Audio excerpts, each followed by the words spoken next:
नाज़रीन, ज़ुल्फ़िकार राहत ऑफिशियल के प्लेटफॉर्म से आपके सामने हाजिर हूँ।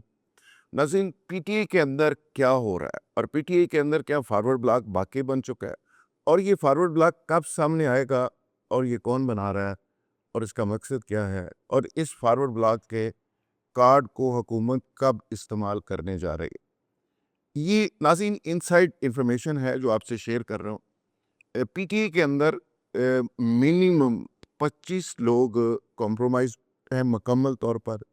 गवर्नमेंट के साथ उनकी टोटली अलाइनमेंट है। बहुत सारे लोग उसमें मराहत ले रहे हैं, बहुत सारे लोग फ़वाइद ले रहे हैं, और बहुत सारे लोग कमिटमेंट दे चुके हैं, लेकिन उन्होंने शर्त ये रखी है कि अभी फ़िलहाल उनको ओपन ना किया जाए। 10 से 15 लोग ऐसे हैं जिनके ऊपर काम हो रहा है, और गवर्नमेंट बाकायदा तौर पे उनको एंगेज किए हुए है, और गवर्नमेंट के ज़राए इस बात का दावा कर रहे हैं कि ये को 35 से 40 लोग होंगे जो पीटीआई को छोड़ जाएंगे, और छोड़ने के बाद ये एक फारवर्ड ब्लॉक बनाएंगे, और फारवर्ड ब्लॉक बनाने के बाद ये किसी मुनासिब वक्त पे फिर गवर्नमेंट की जो भी पॉलिसीज़ होंगी उनको सपोर्ट करेंगे। फौरी तौर पे इस डिज़ाइन पे काम इसलिए शुरू किया गया था कि जो पीपल्स पार्टी हर इश्यूज़ के ऊपर गवर्नमेंट को ब्लैकमेल कर रही थी, लेकिन साथ ही साथ गवर्नमेंट पीपल्स पार्टी को एंगेज किए हुए है। केनाल्स के इशू के ऊपर पीपल्स पार्टी ने धमकी दी थी कि वो गवर्नमेंट को छोड़ देगी, बल्कि एक संजीदा मैसेज बिलावल भुट्टो जरदारी ने कन्वे कर दिया था प्राइम मिनिस्टर को कि जी हम गवर्नमेंट से अलग हो रहे हैं। और पीपल्स पार्टी चूँकि सिंध के अंदर केनाल के इशू के ऊपर बहुत ज़्यादा डिफेंसिव पोजीशन में है, वहाँ पे जीडीए और दीगर कौम परस्त जमातें जो हैं वो पीपल्स पार्टी को टफ टाइम दे रही हैं। तो इसलिए पीपल्स पार्टी ने अपनी साख और सियासत को बचाने के लिए ये फैसला किया, और इसको बाकायदा तौर पे उन्होंने कन्वे भी कर दिया। गवर्नमेंट ने इस बुखलाहट में या इस ज़रूरत में या इस नज़ाकत को सामने रखते हुए उन्होंने फौरी तौर पे पीटीआई के लोगों को ऑन बोर्ड किया है। लेकिन डिपेंड करता है कि पीपल्स पार्टी अगर गवर्नमेंट के साथ चलती रहेगी तो इन लोगों को अभी फौरी तौर पे ओपन नहीं किया जाएगा। ये कार्ड जो है इसको ज़रा छुपा के रखा जाएगा, और मुनासिब वक्त पे इसको ओपन किया जाएगा। लेकिन अगर पीपल्स पार्टी गवर्नमेंट की कश्ती से छलांग लगा जाती है केनाल के इशू के ऊपर, और अपनी सिंध बचाओ या सिंध का पानी बचाओ के नाम पे सियासत को बचाने की बात करती है, तो उस सूरत में गवर्नमेंट फौरी तौर पे इन सबको सामने ले आई।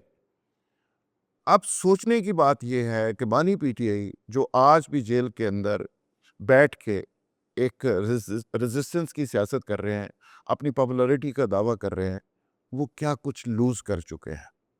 यानी उनकी इस जिद की वजह से मरियम नवाज चीफ मिनिस्टर बन गई, उनकी इस्टेब्लिशमेंट की लड़ाई की वजह से शहबाज शरीफ चीफ प्राइम मिनिस्टर बन गए, और उनकी इस जिद के नतीजे में जरदारी साहब जिनको वो जेल में रखना चाहते थे वो प्रेसिडेंट पाकिस्तान है, और यूसुफ रज़ा गिलानी चेयरमैन सेनेट है।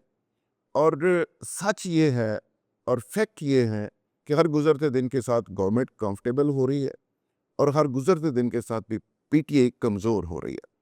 3 ऐसे इश्यूज थे जिस पे पीटीआई गवर्नमेंट को टफ टाइम दे सकती थी। एक अमेरिका का इशू था जिस पे बहुत ज़्यादा पीटीआई की लॉबिंग थी, और पीटीआई रिलाय कर रही थी, लेकिन उस इशू के ऊपर भी पाकिस्तान की जो मिलिट्री रजीम है और जो पाकिस्तान की मौजूदा हुकूमत है वो खासी हद तक काबू पा चुकी है।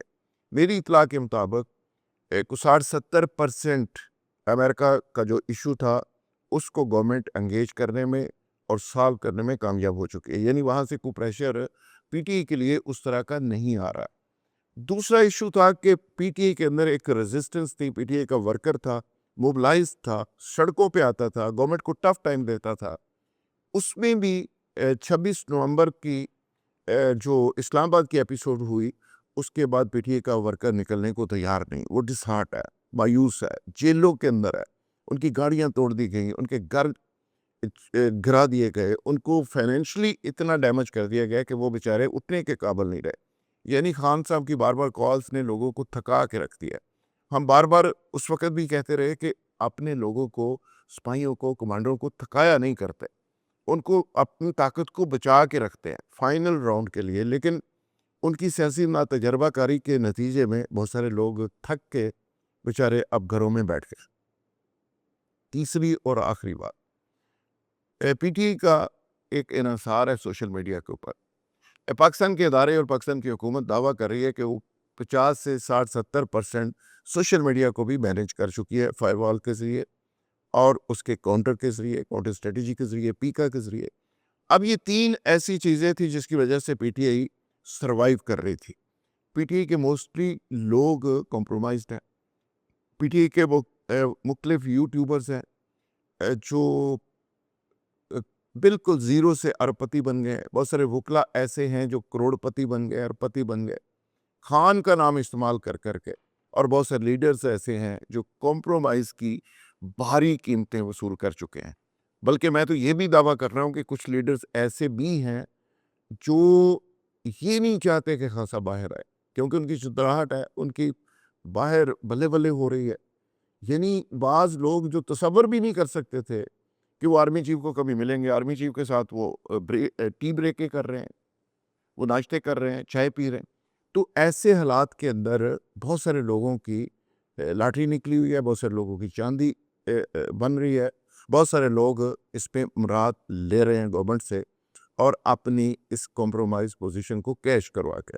اور اس ساری صورتحال میں بظاہر بانی پی ٹی آئی کہہ رہے ہیں کہ وہ بہت بڑا جہاد کر رہے ہیں، لیکن میں ان کو پولیٹیکلی سمجھتا ہوں کہ وہ لوز کر رہے ہیں۔ سیاستدان وہ ہوتا ہے جو موقع کی مناسبت سے فیصلے کرتا ہے، جو سپیس اپنے لیے پیدا کرتا ہے، جو اپنی سروائیول کے لیے آگے بڑھتا ہے، اور کہیں بھی چیزوں کو روک دینا، دروازے بند کر لینا، یہ سیاست نہیں ہوتی۔